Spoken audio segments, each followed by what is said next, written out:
C. Joseph Vijay எனும் நான்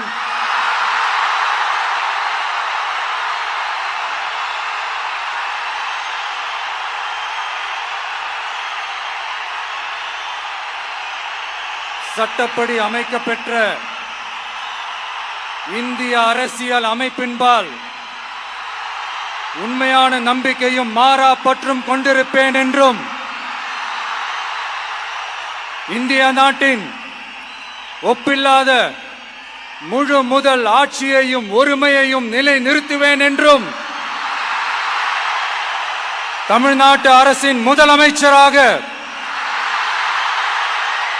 உண்மையாகவும் உளச்சான்றின்படியும் என் கடமைகளை நிறைவேற்றுவேன் என்றும் அரசியல் அமைப்பிற்கும் சட்டத்திற்கும்